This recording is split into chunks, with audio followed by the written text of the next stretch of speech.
right, so one of the games over the weekend was the Baylor game. It was by no means, it may have been offensive in different ways. Two teams, pretty good defense. I had a staff member from Baylor last week, tell me that would be the biggest test defensively for Baylor. Now, Sawyer Robertson throwing a pick six and 3 picks and all that surely was part of the story. But look at this here with the drives of these two teams in the second, third, and fourth quarter.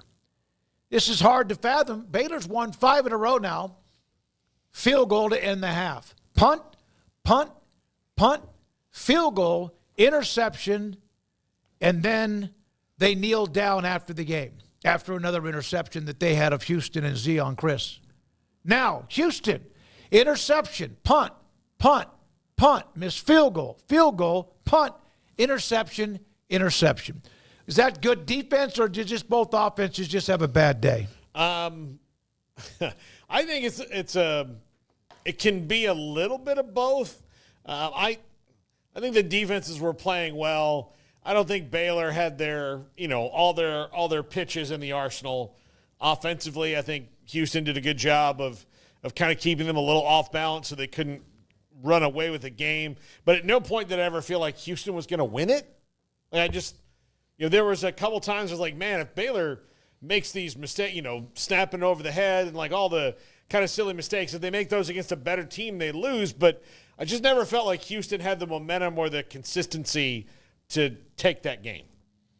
I think in the case of Baylor's offense, they were playing a really good defense. I also think Sawyer Robertson made some terrible throws. I think that he was uncharacteristically poor handling the football and had some, nice plays overall on the day. But it was really all about the special teams and defense coming up huge for you, and then your running game. So he has been leaned on for this entire 5-game win streak, and that was the first time that he didn't have to almost himself go and make something happen, if that makes sense. Everybody else just did it this time, and Sawyer didn't have to play a major role in things. Does that make sense? Yep. So that was kind of nice to see, if anything, because he's been such a big part of kind of spearheading their efforts. So you can win on a day where your quarterback throws 3 interceptions, including 3 plays into the game, because the exact scenario of them losing that game was exactly how he started that game. The only way for them to lose that game is, and I said this at the end of the pregame show, you weren't here, but I said this at the very end, that I don't see any path to victory for Houston outside of Sawyer Robertson throwing multiple interceptions and pick sixes. And what did he do? I thought about it the whole day. Yeah, the whole day. And sure, 3 plays in, boom, interception. A few drives later, pick 6. Yep. Houston's defense outscored their offense. Houston's defense on that pick 6 tied their entire offensive output from the last 2 games. Yep. So that was the one thing you could not do, and yet they were able to overcome that. So I think in Baylor's case, it was a little bit of poor offense, but also Houston's got a really good defense. I can say that about them. At Houston's side of things, Houston's offense is terrible. They're absolutely awful, and I don't know where you start, but I do think, and I know this isn't get big YouTube interest on Houston's offseason breakdown, but that's the stuff I'm actually more interested in than a lot of the other hypothetical type of stuff. So I am very interested in what Houston does this offseason, because I don't know what kind of NIL payroll they're playing with. I don't know how they feel about their quarterback spot. Obviously you're not going to – Donovan Smith's not going to be your guy, and Zion Chris may be, but I don't know. You could definitely upgrade there. So, yeah, I don't know. But that was definitely more of Houston's offense is just not good versus Baylor's defense is, playing really well. But I will give them credit for the turnovers and doing their job. But you start with Houston's offense is amongst the worst in the entire country. Well, Baylor's offense wasn't much better. 1 of 8 on third downs in the second, third, and fourth quarter combined.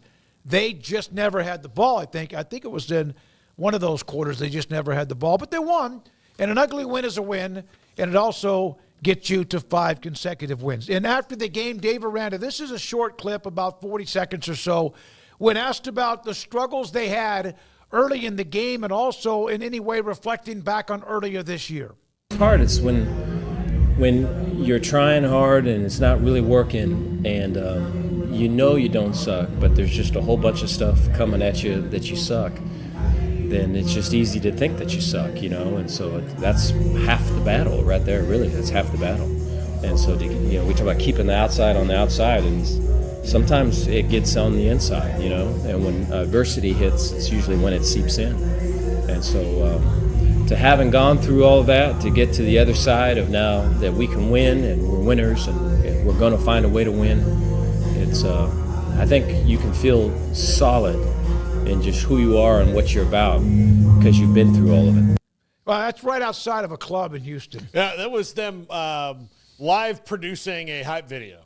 That's what they were doing. I was waiting to see the post game on Saturday, and I now know why we didn't see it, because they were in the middle of whatever that was. Yeah, it was bad. TCU sounds like they were at TCU Stadium, which TCU get a better media area. Like, my God, at this point it's ridiculous. But I guess Houston's is similarly set up, because I was searching for it and couldn't find it, and well, that was the Baylor locker room music in the background. At least at Houston, it's music. At TCU, it's just bam. It's just like sounds and There's a bunch of things being moved. Yeah, that's kind of like, I don't know. I noticed that earlier this year. Like, you guys are better than that at this point. Like, I mean, that's not like painting the visiting locker room walls pink. Like, it's not doing anything intimidation wise. It's just really poor management of your media obligations. But yeah, that right there was mostly just locker room music, which is typically how post games are. It's locker room music, blasting through the walls after a big win. So that was an ugly win, but it was a good win for Dave Aranda and the Bears, 5 in a row.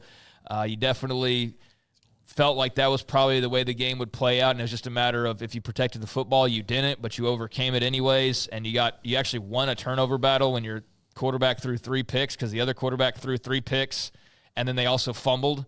So again, I'm very curious, like, as far as off-season storylines in the Big 12, and I know not everybody likes getting into that macro level, but I am interested in, what does Willie Fritz go and do to try and turn this offense around and make it actually portal. A threat next season? They'll get in the portal. I don't know what their setup is for NIL and whatever else. I think that they will jump into it head first. He just had to try to tread water